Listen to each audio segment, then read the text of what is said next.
မင်္ဂလာပါရှင်ကျမဒီနေ့မျှဝေပေးမှာကတော့ကိုတိုင်းတွက်နီးလေးပဲဖြစ်ပါတယ်ကိုတိုင်းတွက်တဲ့ခါမှာကျမတို့မှာနှစ်နီးရှိရပေါ့နော်စင်တီမီတာနီးနဲ့လက်မနီးဆိုပြီးတော့ရှိတယ်နော်ကျမကတော့ဒီမှာလက်မနီးနဲ့ပဲမျှဝေပေးမှာပါလက်မနီးကိုမှဒီချုပ်စာပါအပါထက်တွက်ထားတဲ့နီးလံပေါ့နော်အဲ့တော့ချုပ်စာအပါထက်တွက်ထားတဲ့လက်မနီးအဲ့တော့ဒီမှာကျမကချုပ်စာကိုလည်း star လေးတွေပြပေးထားတယ်ချုပ်စာမှန်သိအောင်လို့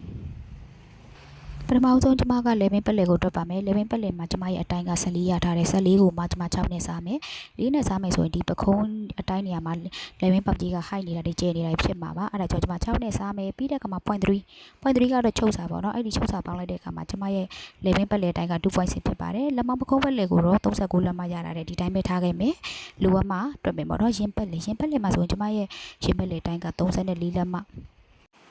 34လက်မကိုမှဒီ4လက်မကပွားစာထည့်ပေါင်းတာတယ်ပွားစာကျမကအပွားဝိတ်ချုပ်မှာဖြစ်တဲ့အတွက်ကြောင့်မို့လို့အပွားဝိတ်ကကျမကပိန်လဲပိန်တဲ့အတွက်ကြောင့်မို့လို့ကျမ4လက်မပဲထည့်ပေါင်းတယ်ကိုကျက်သလိုအများကြီးထည့်ပေါင်းလို့လည်းရပါတယ်ပွားစာ4လက်မပေါင်းပြီးတဲ့အခါမှာ4နဲ့စားပါမယ်4နဲ့စားလိုက်လို့ရလာတဲ့အဖြစ်ကိုမှကျမကချုပ်စာ1လက်မထည့်ပေါင်းမယ်ချုပ်စာ1လက်မထည့်ပေါင်းတဲ့အခါမှာကျမရဲ့အတိုင်းက 10.4 ဖြစ်သွားပါတယ်ချင်းအောက်ပတ်လဲကိုက4နဲ့စားပါမယ်ပြီးတဲ့အခါမှာခပ်ပတ်လေရဲ့အတိုင်းကိုလည်းကျမတို့4နဲ့ပဲစားပါမယ်ကျန်တာဘာမှမထည့်ထားသေးပါဘူးပြီးတဲ့အခါမှာတင်ပတ်လေရဲ့အတိုင်းကိုလည်း4နဲ့စားပါမယ်လက်မောင်းရဝပတ်လေက17လက်မရထားတယ်အဲ့ဒါကိုကျမတို့2နဲ့စားမယ်ပေါ့နော်ဘာကြောင့်လဲဆိုတော့ရှေ့နဲ့နောက်နှစ်ချမ်းပဲရှိတဲ့အတွက်ကြောင့်2နဲ့စားတာပါရလာတဲ့ဖြစ်ကိုကျမတို့ကချုပ်စာ1လက်မထည့်ပေါင်းပါမယ်ချုပ်စာ1လက်မထည့်ပေါင်းလိုက်တဲ့အခါမှာ6.4 ရပါတယ်ပြီးတဲ့အခါမှာဂျိုင်းပတ်လေကိုသွားမယ်ဂျိုင်းပတ်လေကလည်းရှေ့နောက်နှစ်ချမ်းပဲရှိတဲ့အတွက်2နဲ့စားပါမယ်ရှိရင်ချင်းမှာလည်း2နဲ့စားမယ်ဘာကြောင့်လဲဆိုတော့ပညာနှစ်ချမ်းဖြစ်တဲ့ကြောင့်2နဲ့စားမယ်ရလာတဲ့ဟာကို 0.4 ချုပ်စာထည့်ပါမယ်ရင်ဝင်းနှုတ်ဝေးကလည်းပညာနှစ်ချမ်းရှိတဲ့အတွက်ကြောင့်မလို့2နဲ့ပဲစားပါမယ်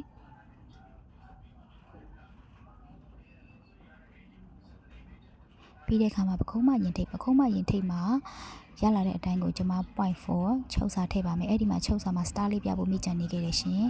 ပြီးတဲ့အခါမှာပခုံးမရင်အောက်ဆိုရဲရလာတဲ့အတိုင်းကိုလည်း 0.4 ချုပ်စာပေါင်းပါမယ်ပြီးတဲ့အခါမှာအောက်မှာကရင်တအုံလုံးရင်ပေါ်ရင်အောက်ဆိုပြီးရှိတယ်အဲ့ဒီအတိုင်းလေးတွေကိုကျွန်မဒီတိုင်းပဲထားခဲ့ပါမယ်လူအမတွက်ပါမယ်ပြီးတဲ့အခါမှာလက်တိုင်ကိုလည်းကျွန်မက 0.4 ချုပ်စာထည့်ပေါင်းပါမယ်လက်တိုင်ပြီးတဲ့အခါမှာလက်အရှိကိုတော့ကျွန်မက2မျိုးတိုင်းပြီးထားပါတယ်တထောင်စိတ်အထက်ဆိုလို့ရှိရင်2လက်မပဲပေါင်းပြီးတော့တထောင်စိတ်အောက်ဆိုရင်တော့3လက်မပေါင်းပြီးရပါမယ်ပြီးတဲ့အခါမှာလက်ဝါကကြတော့ရှေ့ချမ်းနောက်ချမ်းရှိတဲ့အတွက်ကြောင့်မို့လို့2နဲ့ပဲစားပါမယ်ရလာတာကိုမှကျမတို့1လက်မချုပ်စာပေါင်းပေးပါမယ်ဒီမှာဆိုလို့ရှိရင်ကျမကလက်ဝါကိုချုပ်စာ1လက်မထည့်တယ်ဆိုတာကဒီလူရဲ့ခန္ဓာကိုယ်ကဝါလာတဲ့အခါမျိုးမှာဆိုလို့ရှိရင်လက်မောင်းတွေကျက်လာတဲ့အခါမှာကျမတို့ချုပ်စာတိစာတွေဖြုတ်လို့လွယ်အောင်လို့1လက်မထည့်ထားတာပေါ့နော်ပြီးတဲ့အခါမှာဒီ number 7မှာဆိုလို့ရှိရင်လည်းလက်မ7မှာဆိုလို့ရှိရင်လည်းလက်မောင်းရုံးဝပတ်လေဆိုတာရှိတယ်အဲ့ဒီလက်မောင်းရုံးဝပတ်လေဆိုလည်းအဲ့လိုပဲဒါကကျမတို့လိုချင်တဲ့လက်ဝရဲ့ပတ်လေအဲ့ဒါကြောင့်မလို့ကျမတို့ချုပ်စာကို1လက်မထည့်ထားတာပါပြီးတဲ့အခါမှာလက်တထောင်စိတ်ကိုလည်းလက်တထောင်စိတ်ရဲ့အတိုင်းကိုလည်း 0.4 ပေါင်းပါမယ်အဲ့ဒီ 0.4 ကဘာလဲဆိုတော့ချုပ်စာပါဒီမှာ star ပြဖို့မေ့ချင်တခဲ့တယ်ရှင်အဲ့ဒီ 0.4 ချုပ်စာကဒီပခုံးနဲ့ဂျိုင်းကိုဆက်ပြီးတဲ့နေရာပေါ့နော်ပြီးတဲ့အခါမှာပခုံးကိုက2နဲ့စားပါမယ်ဘာကြောင့်လဲဆိုတော့ပညာရှိတဲ့အတွက်ကြောင့်မို့လို့ပါနောက်ကျောကျကိုလည်းပညာရှိတဲ့အတွက်ကြောင့်မို့လို့2နဲ့ပဲစားပါမယ်ချုပ်စာကို 0.4 ပေါင်းပါမယ်ပြီးတဲ့အခါမှာခါမတင်အမြင့်ဆိုရလာတဲ့အတိုင်းကိုမှကျွန်မက1လက်မနှုတ်ပါမယ်အဲဒီကျန်တဲ့လက်မ9လက်မကိုမှတောက်အတွက်သုံးပါမယ်ပြီးတဲ့အခါမှာဘိုက်ပတ်လေရဲ့အတိုင်းနဲ့ခါဝပတ်လေရဲ့အတိုင်းကတူနေပါတယ်ရှင်ပြီးတဲ့အခါမှာလုံကြီးအရှိပေါင်းပြီးအရှိလုံကြီးချိတ်ပေါင်းပြီးအရှိရဲ့အတိုင်းကိုကျွန်မက2လက်မပေါင်းတယ်အဲ့ဒီ2လက်မကချုပ်စားလည်းမဟုတ်ဘူးပွားစားလည်းမဟုတ်ဘူးခန္ဓာကိုယ်ပေါ်တင်တဲ့တင်စားပေါ့နော်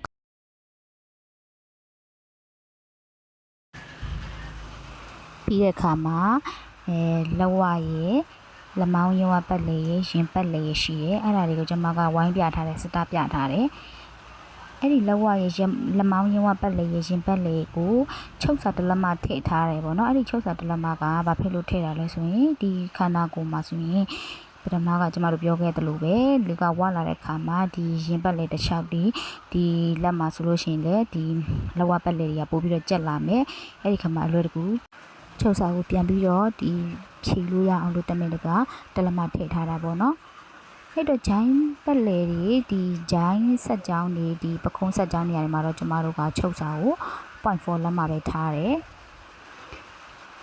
အခုဒီမှာကျမစီဆွဲပြထားတဲ့ဒီလက်မဆိုလို့ရှိရင်လည်းပထမကကျမကဒါလက်တူပေါ့နော်လက်မောင်းရင်းဝအဲ့ဒီလက်ဝကိုမှကျမတို့တထောင်စစ်ထိရှိမယ်တို့ဒီလက်ဖျားထိရှိမယ်တို့ဆိုလို့ရှိရင်လည်းအဲ့ဒီတောက်လျှောက်ကဒီကြိုက်တဲ့နေရာရဲ့လက်ဝပဲဖြစ်ဖြစ်တထောင်စစ်လက်ဝပဲဖြစ်ဖြစ်လက်ဖျားဝရဲ့လက်ဝပဲဖြစ်ဖြစ်အဲ့ဒီမှာကျမတို့ချုပ်စာကိုတလက်မထားတယ်ပေါ့နော်။ဘာကြောက်ထားလဲဆိုတော့ဆော့ရှင်းပြထားသလိုပါပဲ။အဲ့ဒီမှာကျမနမောနမဲနိုင်စွာပဲကျမအင်ကြီးရဲ့အရှိကိုတွပြပူချနေခဲ့ပါတယ်အင်ကြီးရဲ့အရှိကကျမကခရုဆိုရင်တော့